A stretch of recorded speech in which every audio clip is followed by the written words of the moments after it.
En esta ocasión vamos a resolver dos problemas que corresponden a la aplicación de la prueba de los signos.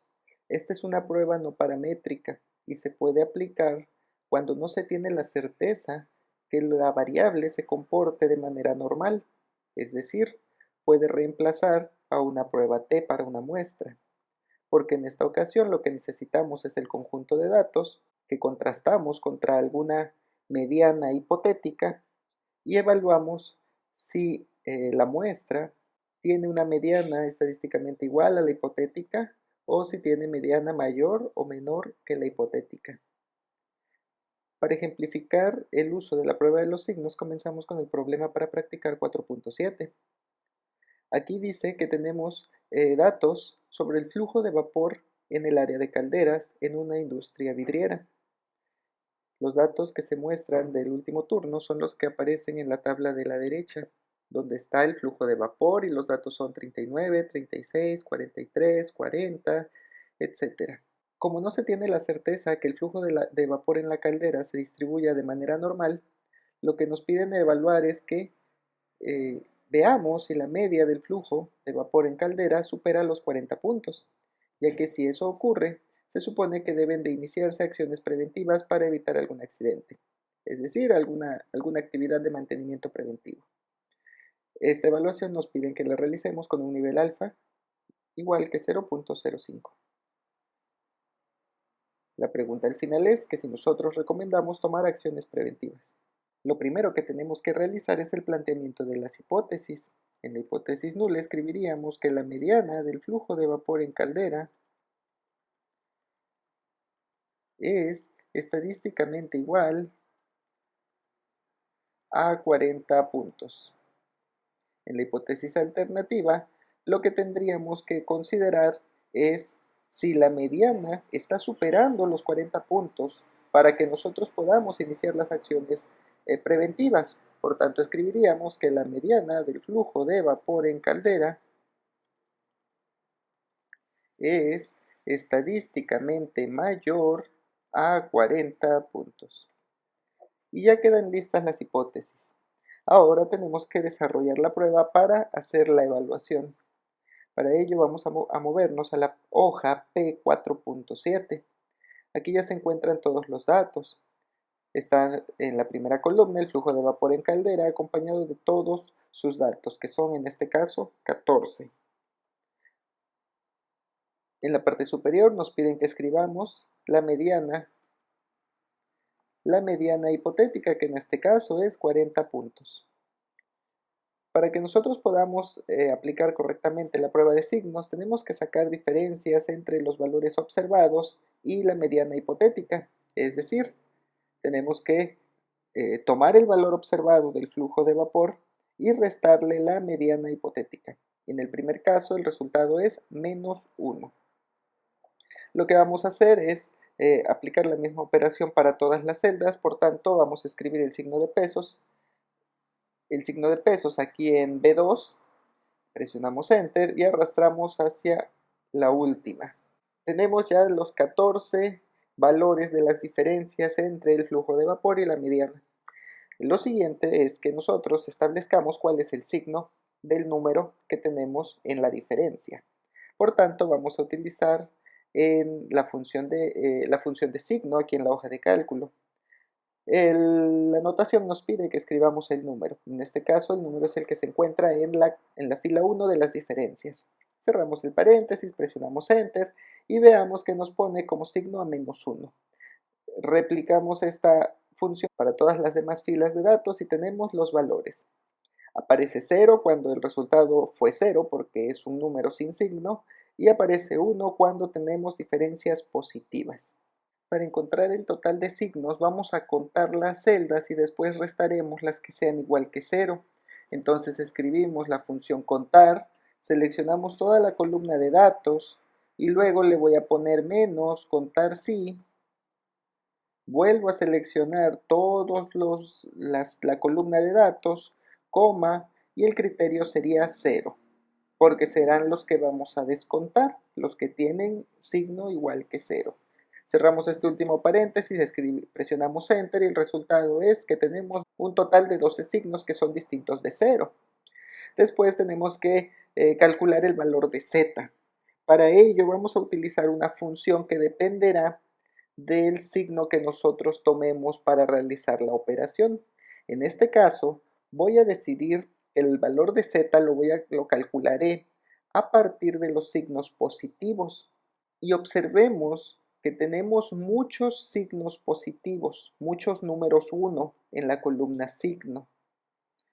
Como esta cantidad de unos positivos es mayor que la mitad de los datos, por tanto, en la función, en la fórmula, lo que voy a utilizar es un signo de menos en esta parte. Lo primero que tenemos que hacer es contar los unos positivos. Vamos a escribir la función contar si, seleccionamos la columna de datos, escribimos coma y ponemos el 1 positivo. En este caso ya tenemos el conteo de los signos positivos. Después lo que vamos a hacer es, como la cantidad de signos positivos es mayor que 7, entonces voy a escribir el signo de menos. Teniendo este signo aquí, voy a escribir ahora el número 0.5 y luego voy a escribir otra vez menos 0.5 multiplicado por el total de signos, que en este caso es 12. Cierro el paréntesis, pongo dividir, pongo el signo de división y vuelvo a abrir un paréntesis, escribo 0.5 y lo multiplico por la raíz cuadrada del total de datos, del total de signos, que en este caso también fue 12. Cierro los dos paréntesis y mi resultado es 2.0207. Ahora el nivel de significancia. En este caso el problema nos decía que trabajáramos con alfa igual a 0.05. Después el valor crítico de z. En esta ocasión vamos a escribir la función inversa de la normal estándar. Seleccionamos 0.05, cerramos el paréntesis y presionamos Enter. En este caso tenemos un valor z igual a menos 1.6448. Para la decisión lo que tenemos que evaluar es que si el valor absoluto de z calculado es mayor que el valor absoluto de z crítico, no se acepta la hipótesis nula. Escribimos la función condicional sí y en la prueba lógica le ponemos que si el valor absoluto de z calculado es mayor que el valor absoluto del z crítico, entonces Excel nos tiene que decir que no se acepta la hipótesis nula. En caso contrario, Excel nos va a decir que se acepta la hipótesis nula. Presionamos Enter y Excel nos dice que la decisión es que no se acepta la hipótesis nula, no se acepta H0. Si nos movemos a la hoja de los problemas donde habíamos escrito las hipótesis, tenemos que no se acepta la hipótesis nula, esta no es válida y consideraríamos que es válida la H1.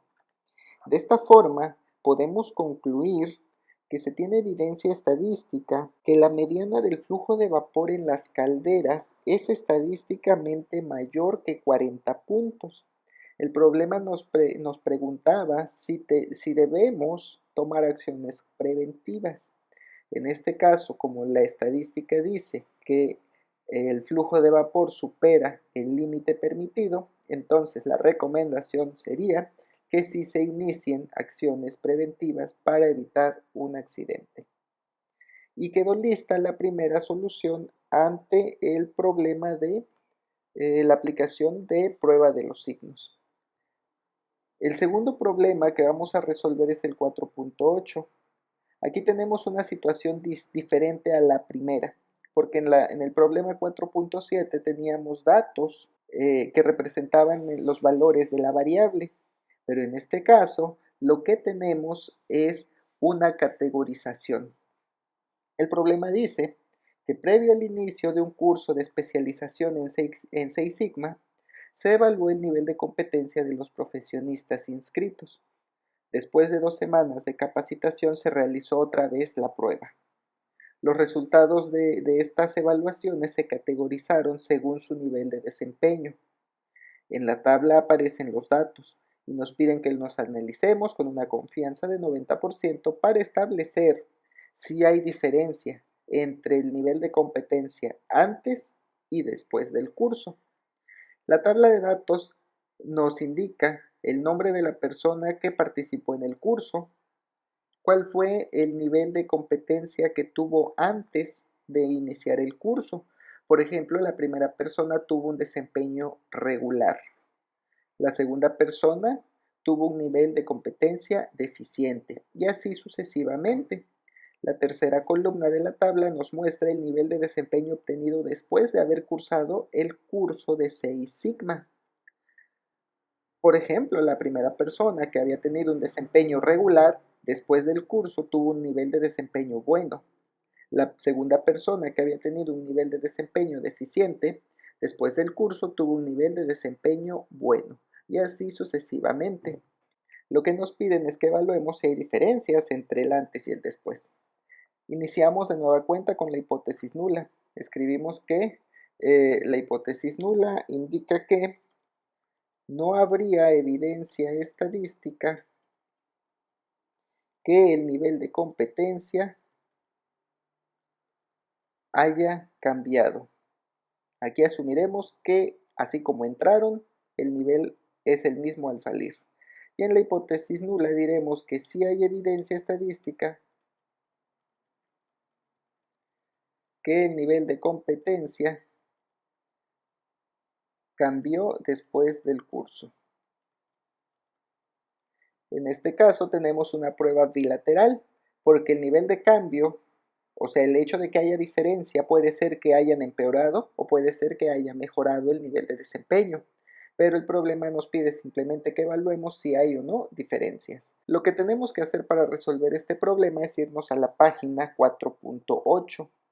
Aquí ya tenemos todos los datos que aparecían en la tabla original, el nombre de las personas en la primera columna y después sus desempeños antes y después del curso de especialización en 6 Sigma. Lo que nos piden que realicemos en este caso de nueva cuenta es obtener el signo, pero como a Excel, como son pocos datos y Excel no tiene una forma rápida de identificar con un número a cada uno de los desempeños, porque observamos que hay desempeños deficientes, regulares, buenos y excelentes. Entonces eso nos dificultaría un poco la operación. Se puede crear una función condicional y a cada uno de los niveles de desempeño asignarles un valor numérico. Por ejemplo, le podríamos poner al deficiente valor de 1, al regular valor de 2, al nivel de desempeño bueno, nivel 3 y al excelente nivel 4. Y Excel tendría que evaluar en cuál categoría cae este valor. Aquí Excel, si lo hacemos de esa forma, Excel le daría valor de 1, a este le daría valor de 3 y así sucesivamente. Pero como son pocos datos, por simplicidad en esta ocasión vamos a realizar las evaluaciones emparejadas a mano nada más, yendo a revisar cada uno de los renglones. Por ejemplo, la primera persona mejoró su nivel de desempeño, la segunda persona también mejoró, la tercera persona se quedó igual, la cuarta persona digamos que empeoró, la tercera persona mejoró, la siguiente persona se quedó igual, Jiménez se quedó igual, López mejoró, Morales mejoró, Nolasco se quedó igual, Olvera digamos que empeoró porque era regular y después tuvo un desempeño deficiente. Tamayo mejoró, Velázquez se quedó igual, ya era excelente y tuvo un resultado al final también excelente. Y después tenemos a Zamora que mejoró y a Zaragoza que también mejoró. Y ya están todos los valores. Después tenemos que aplicar la función para encontrar el total de signos. Primero, contar todos los signos del listado y luego restarles con una función contar sí, todos los que fueran 0. Nos queda de esta forma la función. Presionamos Enter y el resultado es que tenemos un total de 10 signos excluyendo los que son igual que 0. Vamos a contar solo a los signos negativos. Podemos darnos cuenta que hay simplemente 2 signos negativos en todo el conjunto de datos. Eso quiere decir que como el número de x, que es igual que 2 signos negativos, es menor que n sobre 2, pues debemos de escribir en la fórmula un signo positivo. Recuérdense que lo había comentado en la solución del problema anterior, que si el número de signos que yo estoy considerando para la operación es menor que la mitad de los signos que hay en todo el conjunto, debo de escribir el signo positivo para la fórmula del cálculo de z. Y si el total de signos que yo estoy considerando para la operación es mayor a la mitad de los signos totales, entonces debo de escribir el signo de menos. Vámonos al valor calculado de z. El valor calculado de z lo obtenemos con la función contar si. Voy a seleccionar todos los signos, todos los datos de la columna signo y voy a contarlos siempre y cuando sean menos 1. Escribo un paréntesis acá al inicio de la función y después tengo que escribir el signo más 0.5. Ahí es donde yo elijo el signo positivo, porque los signos negativos son menores que la mitad del total de signos. Y luego tengo que escribir menos 0.5 multiplicado por el total de signos, que en este caso es 10. Cierro dos veces el paréntesis, pongo un signo de división, abro de nueva cuenta un paréntesis y escribo 0.5 porque es parte de la función multiplicado por la raíz cuadrada del total de signos. Obsérvese que en esta fórmula 3 veces estamos escribiendo el 0.5. Estas son constantes de la fórmula, así que es cuestión de dejarlos así escritos, porque así viene la fórmula. Entonces, al presionar el botón de Enter, obtenemos un resultado igual a menos 1.58. El nivel de significancia, en este caso el problema, nos pedía una confianza de 90%, escribimos alfa igual a 0.10. Para el valor crítico lo que vamos a hacer es utilizar la función inversa de la normal estándar. Seleccionamos el nivel de significancia y lo dividimos a la mitad. Recuérdese que cuando se plantearon las hipótesis habíamos dicho que era una prueba bilateral. Por eso es que estamos dividiendo sobre 2. Presionamos Enter y el resultado del valor crítico es menos 1.64. Ahora la decisión. Recuérdese que si el valor absoluto del valor z calculado es mayor que el absoluto del valor crítico de z, entonces Excel nos va a decir que no se acepta la hipótesis nula. En caso contrario, Excel nos dirá que se acepta la hipótesis nula. Vamos a ver el resultado que nos recomienda Excel y dice que tenemos que aceptar la hipótesis nula. Eso significa, acá en la hoja 1, donde habíamos escrito las hipótesis, que vamos a considerar esta hipótesis como válida y que vamos a pensar que la hipótesis alterna era inválida. De esta forma, lo que nosotros podemos hacer o podemos concluir es que no hay evidencia estadística suficiente para considerar que el nivel de competencia de los participantes en el curso de especialización 6 Sigma haya cambiado.